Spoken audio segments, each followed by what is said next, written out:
Hello and welcome to the Fantasy Rewind podcast. I am your co-host, Dylan Stoll, and I'm joined as always by my friend, Michael Whifford. There be dragons! There be dragons. So real quick, we're going to do an instant reaction of the new trailer for Fire and Blood, which just came out today. And so real quick, Mike, what was your first impression of the trailer? I'll get right into that. Just a quick reminder to everyone, make sure to, like, subscribe. Let us know what you think of the trailer on our social medias, at Fantasy Rewind Pod on Instagram, and at Fantasy Rewind on the Twitter. On the Twitter. So, first and foremost, I was, watching it, and a lot of the fears I had, or the, kind of the feeling about the initial teaser trailer, I don't feel that way anymore. I think all the hair, the makeup, the outfits, everything looks really good in this new teaser trailer. And the dragons, I think this. I was watching it, and I was like, "Wow, this is like Game of Thrones." This brought again. me right back. Yeah, I'm all in for this. And then I obviously watched it with you here, and I immediately had some issues because I thought I wasn't paying attention to all the names, because to be fair, there's a lot of names in Game of Thrones to remember, a lot of last names, a lot of houses, and which is why it's such a rich story, but also it can be a tad confusing for some people as they're watching it. But I got a little confused. I thought the hand of the king in there was a Lannister because he kind of looked like a Lannister, and I was like, wait, what's the timeline for this? And so you gave some really great information if you want to share what this show is going to be based off of. Sure, yeah. So for those of you who don't know, Fire and Blood is basically chronicling the journey of the Targaryens when they get to Westeros, is what it seems like. So one of the most interesting parts of the Targaryen history is a particular point in their history, which is chronicled in the book Fire and Blood by George R.R. Martin. But it's a period where there is a Targaryen civil war, where there is basically a split between who is going to become the next heir apparent in the Targaryens' rule of Westeros. And this happens when the king dies, and it's split between his daughter and also, I think it was, oh my gosh, I forget if it was his grandson or something like that. But basically, is Westeros going to have a male or a female ruler next? And who is going to ascend the Iron Throne? Will they have dragons? All of that good stuff there. And so that's what Fire and Blood kind of chronicles as far as what my impression is, what the show looks like. But I agree with what you said there, Mike. Watching that trailer, I got excited about it. I am definitely looking forward to the show. I am too. And just out of curiosity, do you think you could read Fire and Blood on its own? Because Absolutely. I may not read all the Game of Thrones books, but I'll probably read that one. Yep, so you could definitely read Fire and Blood on its own. It's within the same universe of A Song of Ice and Fire, which is the series that chronicles Game of Thrones, but it happens thousands of years before. Thousands or hundreds, I forget exactly which, but a long time ago. So what it will do, this is also after they've already dominated Westeros. So it starts off, I'm pretty sure that Fire and Blood starts off with them, getting to Westeros.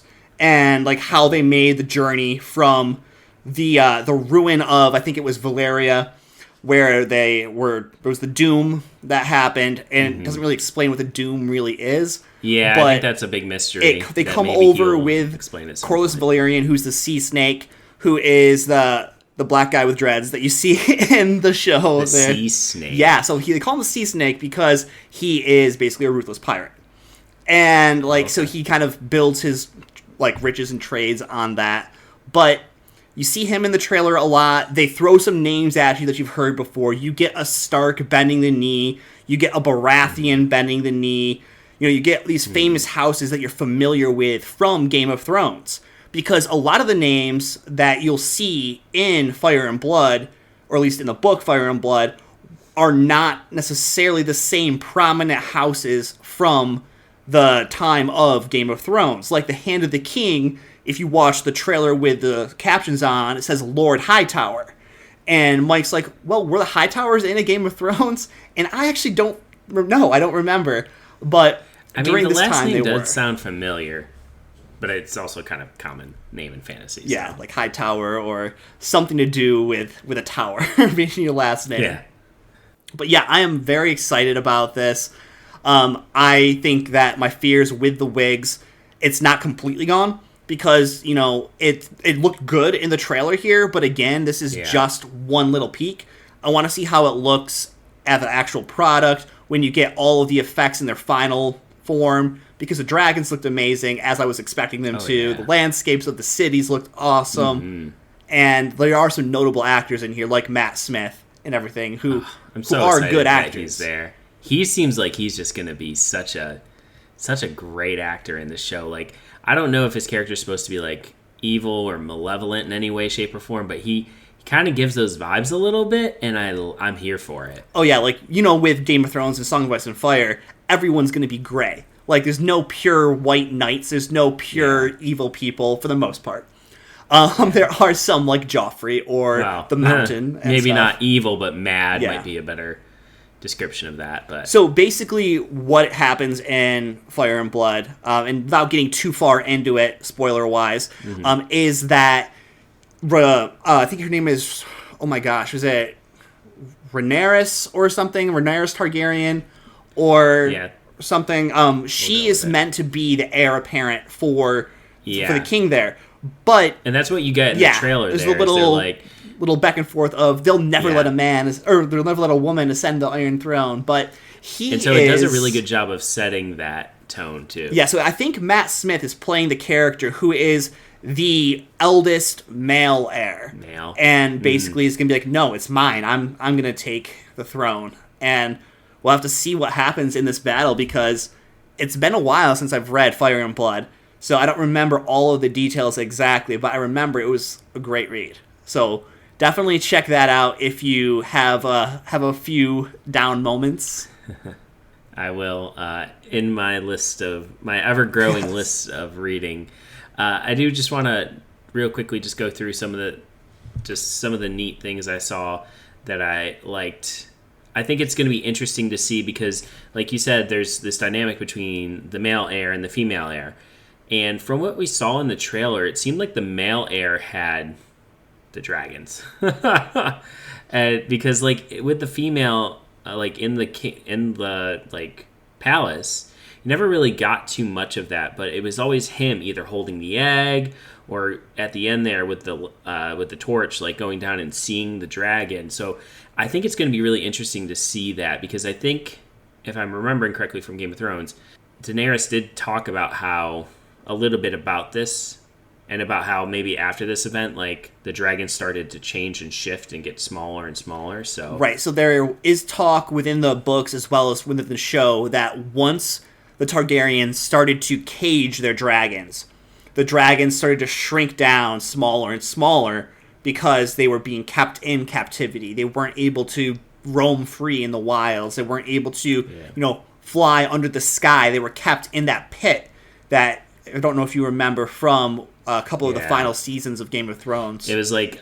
the basement of the castle. It was like underground. They had like forced them down under there and like made them more of a worm as opposed to like a worm, a W-Y-R-M. But we'll see how it goes. I'm going to be interested to see if you're going to be able to, like, I mean, we saw like the one dragon flying there, but I also thought that was Matt Smith flying on his back. It could have been. I didn't get a good look at who was flying on the back there.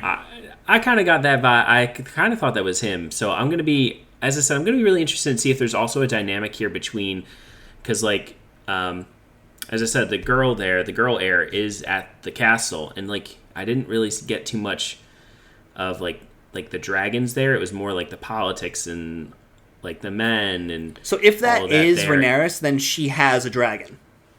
Okay, so. I'm excited to see this, and I'm excited to see this dragon on dragon kind of fighting and kind of that intrigue as well. Right, so that's something we didn't get much of in the show Game of Thrones that will actually be taking place in this show, although I'm not sure if it will happen in Season 1 much, or if season 1 will be setting up the actual war that will take place. But it's going to be Targaryen on Targaryen, dragon on dragon, craziness on craziness. So it'll be a fun show when it comes to fruition there. I'm excited. All right, well, we're keeping it nice and short here with a quick instant reaction for the new Fire and Blood trailer. So let us know your thoughts on it. Like Mike said, get at us on the Twitter with Fantasy Rewind or Instagram at Fantasy Rewind Pod. We'll talk to you guys soon. Two Nerds signing off. Out. Out.